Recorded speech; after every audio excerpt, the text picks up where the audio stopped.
جو لوگ براہ راست تکلیفوں میں گرفتار نہیں ہیں وہ بھی اپنے بھائی، اپنی بہنوں اور اپنے بچوں کی تکالیف کا خیال کرتے ہوئے ان کے لیے دعائیں کریں۔ صرف اپنے نفس کو ہی سامنے نہ رکھیں، صرف اپنی مشکلات جو دنیاوی مشکلات ہیں انہیں ہی سامنے رکھتے ہوئے پریشان نہ ہو جایا کریں، بلکہ ظلم کی چکی میں پسنے والے اپنے بھائیوں، اپنی بہنوں اور بچوں کو سامنے رکھیں۔ یہ ہمدردی کے جذبے سے کی گئی دعائیں آپ کو بھی اللہ تعالیٰ کی رحمتوں اور برکتوں کا وارث بنائیں گی۔ حقیقی ہدایت یافتہ تو وہی ہے جو حقیقی مومن ہے، اور حقیقی مومن وہ ہے جو اپنے مومن بھائی کے درد کو بھی، اس کی تکلیف کو بھی، اپنا درد اور اپنی تکلیف کی طرح محسوس کرتا ہے۔ جس طرح جسم کا ایک عضو تکلیف میں ہو تو سارا جسم تکلیف میں ہوتا ہے، اس طرح ایک مومن دوسرے مومن کی تکلیف کو محسوس کرتا ہے۔ بس ان حالات میں دنیا بھر کی جماعتوں کے تمام افراد کو، میں خاص طور پر اپنے مظلوم اور تکلیف اور مشکلات میں گرفتار بھائیوں کے لیے دعاؤں کی طرف توجہ دلانی چاہتا ہوں۔ کم از کم 2 نفل روزانہ صرف ان لوگوں کے لیے ہر احمدی ادا کرے جو احمدیت کی وجہ سے کسی بھی قسم کی تکلیف میں مبتلا ہیں، جو ظالمانہ قوانین کی وجہ سے اپنی شہری اور مذہبی آزادیوں سے محروم کر دیے گئے ہیں، اور اسی طرح جماعتی ترقی کے لیے بھی خاص طور پر دعائیں کریں۔ بس اگر ہر احمدی اپنے دل کی بے چینی کو خدا تعالیٰ کے حضور پہلے سے بڑھ کر پیش کرے گا تو خود مشاہدہ کرے گا کہ اللہ تعالیٰ کے پیار کی نظر اس پر کس طرح پڑ رہی ہے۔ پہلے سے بڑھ کر اللہ تعالیٰ ان کو اپنے حصار میں لے لے گا۔ بعض طلباء بھی مجھے خط لکھتے ہیں، طالبات بھی لکھتی ہیں کہ ہمارے کالجوں، اسکولوں، یونیورسٹیوں میں ہمارے ساتھی غیر جماعت طلباء و طالبات تنگ کرتے ہیں، مختلف قسم کے طعنے دیتے ہیں، پڑھائی میں اثر انداز ہوتے ہیں، حتیٰ کہ ٹیچر اور پروفیسر بھی جو ہیں وہ بھی اتنی گھٹیا سوچ کے ہو گئے ہیں کہ اپنے پیشے کی اخلاقیات کو ہی بھول گئے ہیں۔ ایک زمانہ تھا کہ استاد ایک خاص عزت کا مقام رکھتا تھا، اس کی ایک پہچان تھی۔ قطع نظر مذہب کے ہر طالب علم کا ہمدرد بن کر اس کے علم کی پیاس بجھانے کی کوشش کرتا تھا، اور یہ فرائض تھے ایک استاد کے۔ لیکن آج اخلاقیات کے دعوے دار اور اپنے آپ کو سب سے اچھا مسلمان کہنے والے اپنے معزز پیشے کی بھی دھجیاں اڑا رہے ہیں، اور اس پر پھر یہ دعویٰ بھی ہے کہ یہ مذہبی غیرت ہے جس کا اظہار ہم کر رہے ہیں۔ یہ مذہبی غیرت نہیں، یہ جہالتوں کی انتہا ہے۔ جو شخص اپنے پیشے سے انصاف نہیں کر سکتا اس نے اسلام کی بنیادی تعلیم بھی نہیں سمجھی۔ جو شخص اپنے کینے اور بغض کی وجہ سے انصاف کو قائم نہیں رکھ سکتا وہ اسلام کی بنیادی تعلیم سے بھی روگردانی کر رہا ہے۔ اللہ تعالیٰ تو فرماتا ہے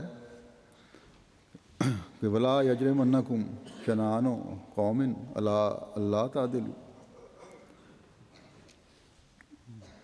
کہ اور کسی قوم کی دشمنی تمہیں اس کام پر آمادہ نہ کرے کہ تم انصاف سے کام نہ لو۔ بس یہ لوگ پڑھے لکھے جاہل ہیں جو جاہل ملاؤں کے پیچھے چل کر نہ صرف یہ کہ اپنے پیشے سے بے انصافی کر رہے ہیں بلکہ اللہ تعالیٰ کے وعدے حکم کی بھی نافرمانی کر رہے ہیں، اور پھر دعویٰ یہ ہے کہ ہم وہ لوگ ہیں جو ہدایت یافتہ ہیں۔ بس ایک مومن کے لیے ان تمام ظلموں اور زیادتیوں کا ایک ہی حل ہے کہ اللہ تعالیٰ کے حضور جھک جائیں، یار نہاں میں نہاں ہونے کا حق ادا کرنے کی کوشش کریں، اس میں ڈوب جائیں۔ اب یہ زیادتیاں اور یہ ظلم جو ہیں یہ صرف پاکستان تک نہیں ہے، بلکہ بعض مسلمان امیر ممالک جو ہیں اپنے تیل کی دولت کے بل بوتے پر غریب ملکوں میں بھی نفرتوں کی دیواریں کھڑی کر رہے ہیں۔ دلیل سے مقابلہ تو یہ لوگ کر نہیں سکتے، اگر اس سے کریں تو یہ حق ہے ان کا، کریں، لیکن ان کے پاس دلیل ہے کوئی نہیں، اس لیے سوائے بغض اور کینہ اور نفرتوں کی دیواریں کھڑی کرنے کے ان کا کوئی کام نہیں رہا۔ اپنی دولت کے بل بوتے پر احمدیوں پر بعض جگہ بعض پابندیاں لگوانے کی کوشش کی جاتی ہے، جن ملکوں کو، غریب ملکوں کو مدد دیتے ہیں، ایڈ کرتے ہیں، خاص طور پہ افریقہ کے بعض ممالک، لیکن احمدی اللہ تعالیٰ کے فضل سے بڑے مضبوط ایمان کے ہیں، ان کو اس سے کوئی فرق نہیں پڑتا۔ پھر یہ دعویٰ بھی یہ لوگ کرتے ہیں کہ ہم اہل عرب ہیں، ہم سے زیادہ قرآن کو کون جانتا ہے، لیکن اس ایک حکم کی جس کی میں نے بات کی ہے کہ کسی قوم کی دشمنی تمہیں بے انصافی پر مجبور نہ کرے، اس کو تو یہ سمجھنا نہیں چاہتے، نہ سمجھتے ہیں، نہ اس پر عمل کرتے ہیں۔ قرآن جاننا ایک علیحدہ چیز ہے، بے شک جانتے ہوں گے، لیکن قرآنی احکامات کو بھول گئے ہیں۔ اسی لیے اس زمانے میں مسیح و مہدی کی ضرورت تھی جو ان کو راہ راست پر لائے، جس کو یہ لوگ اب قبول کرنا نہیں چاہتے۔ یہی لوگ ہیں جنہوں نے بجائے اسلام کی خدمت کرنے کے اسلام کو بدنام کیا ہوا ہے۔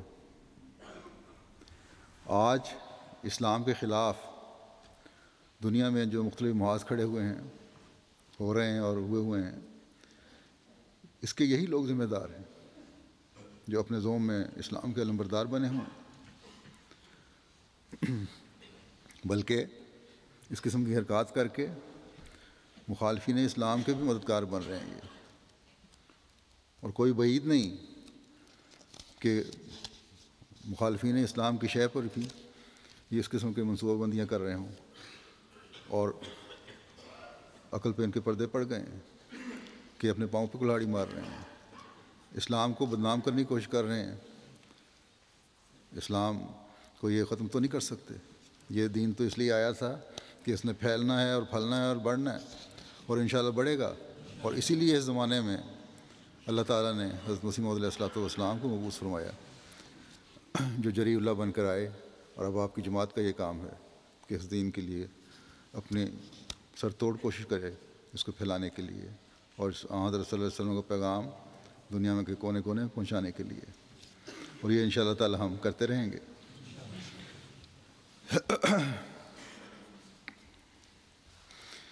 بس پھر میں اپنی پہلی بات کی طرف آتا ہوں کہ دشمن کے تمام حربوں، ہیلوں کا مقابلہ چاہے وہ پاکستان میں ہے، ہندوستان کے بھی بعض علاقوں میں ہے جو کیے جا رہے ہیں، بعض کوشش بعض افریقن ممالک میں ہے، جیسا کہ میں نے بتایا۔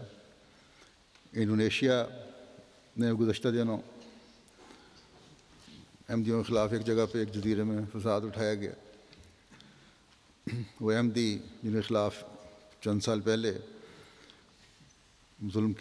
روا رکھا گیا تھا اور ان کے گھروں کو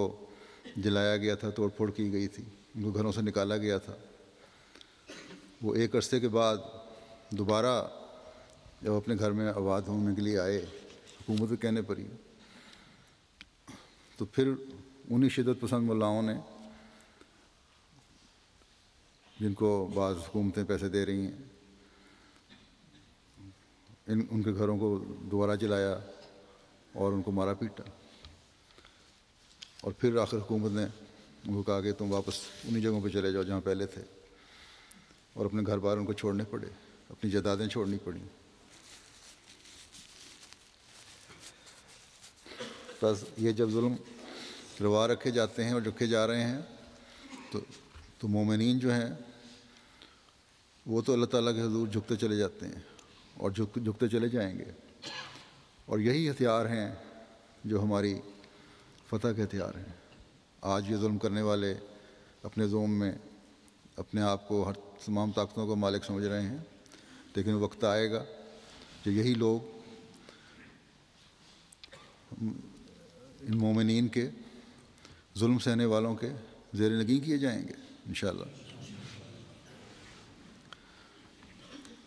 ہماری فتح کا ہتھیار تو یہ دعائیں ہیں،